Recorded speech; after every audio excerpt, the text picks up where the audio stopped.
Welcome to Threshold Stories, crossing thresholds one story at a time. I'm your host, Jeff Gora.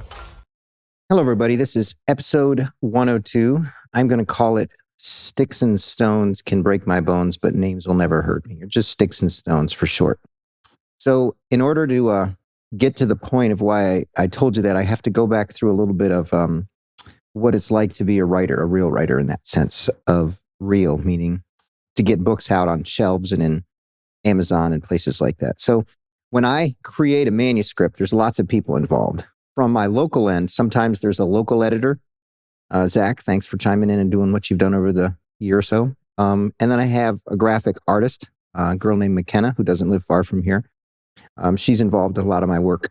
And once I've got everything from them into a place where I feel like I can't go much further without help, that's when my publisher comes into play. So I have contract with my publisher and I hand them my manuscript and my locally created artwork. Well, the artwork gets put on the back burner for a while and the manuscript gets produced first. What I mean by produced means it goes to proofreaders and editors, and they review it not only for correctness, but content, tone, grammar, make sure that the message that's being delivered is clear. And if any of those are incorrect, then they come back to me with a copy of the manuscript with either changes that they've recommended or changes that I need to make. And I can either accept or reject the changes that they're making. And then I have to thoughtfully consider these places where they think something is wrong or incorrect, and I have to rework it. So from when I give it to them, I have to wait a few weeks till I hear back from them. Then they have to wait a few weeks to hear back from me. And then I hear just a few days until I hear back from them. And then a few days later, they hear back from me. And by then, we're on our third iteration or so of doing this. And we get to a place and everybody says, yeah, we don't need to change it anymore. And I sign some documents that say, this is done. Hare Krishna, Krishna, Krishna. We bless it.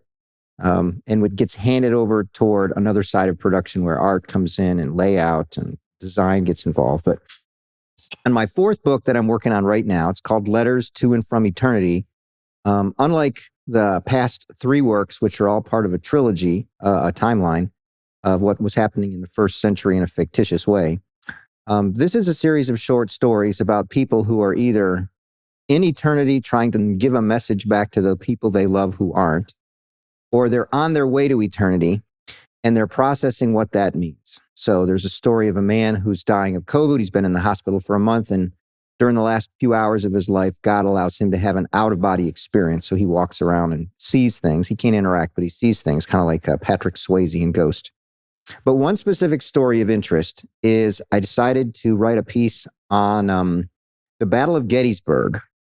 Specifically, that was a 19th century battle, 1863, first couple of days of July. Something like 150,000 men were involved from both sides. And of that, 50,000+ died. Most of them Confederate, but there were still a lot of Union soldiers that died as well.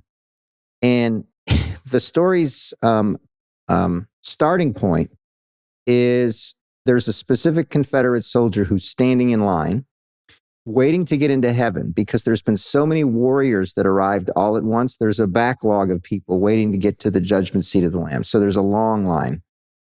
And granted, that's fictitious at best, but it creates a good visualization. And he is amazed to discover that there are members of the Union Army standing in line to go into heaven. He doesn't know how that's possible, considering their position. He thought there's no way they're Christians. Well, the Union soldiers have an identical opinion of him, wondering to know how in the world could these Confederate yokels be standing to get in line. And the story is a series of 4 letters written by him back to his commanding officer in the Confederate Army, because he's still on the front lines, and his job when he was in the Army was to go ahead and report back what's going on. So he's sending a report back from the line getting ready to get into heaven.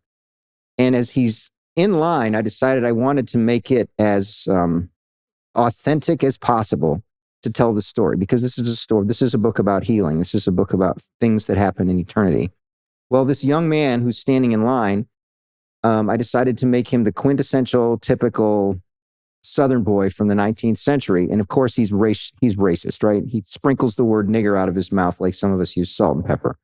And granted, that word has evolved to have a much more toxic meaning today than it did back then.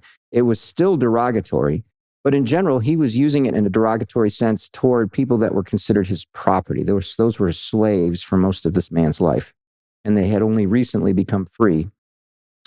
So as I wrote this book from his perspective, from telling a story back to his commanding officer, I used this word.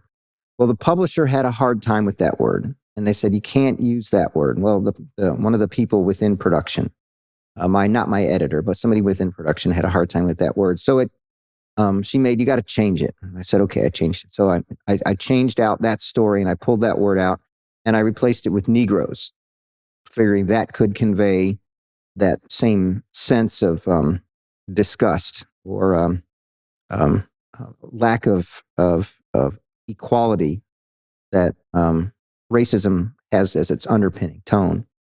And she didn't like that either. So I said, okay, I got one. I'm going to use the phrase stupid blacks, figuring that would give out that same sense of hatred that I was talking about. And she says, no, you can't do that either.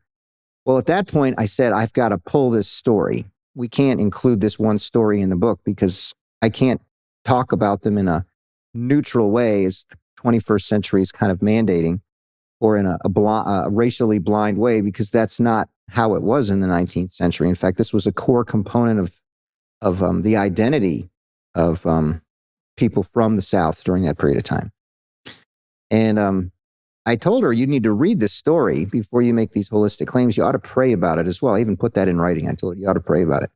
And I didn't hear from her for, I don't know, 24 hours, something like that, which is rare. Because when you get to this third iteration in a book, the back and forth exchanges are pretty rapid because everybody's wanting to get on to the next step, right? And then she finally came back and said, okay, I've went upstream with this again, and we're going to keep your manuscript. So we're back to having the racial slurs inside of it, to whatever extent that debases my publisher, I can't answer. But anyways, as I was going through that, I had a deeper thought. And my thought was, why are they so concerned with just a couple of words that were historically correct? Why was it about that? And it got back to that phrase, or that myth, I guess I should say, that sticks and stones will break my bones, but names will never hurt me. Well, the truth is, names, in fact, do hurt us. They do cause suffering.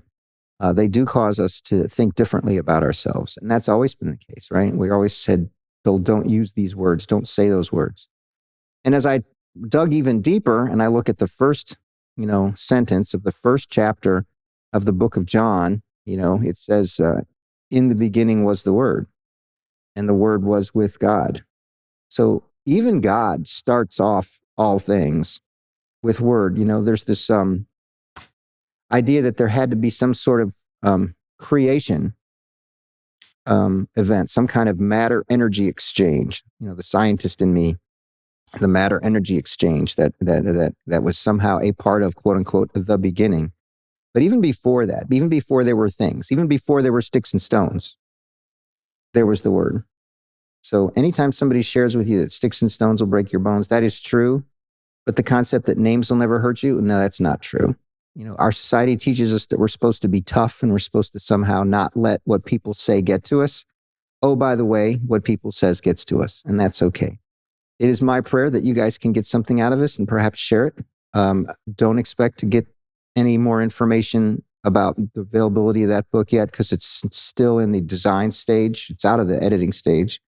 I would imagine it'll be released early 2022. I don't know that.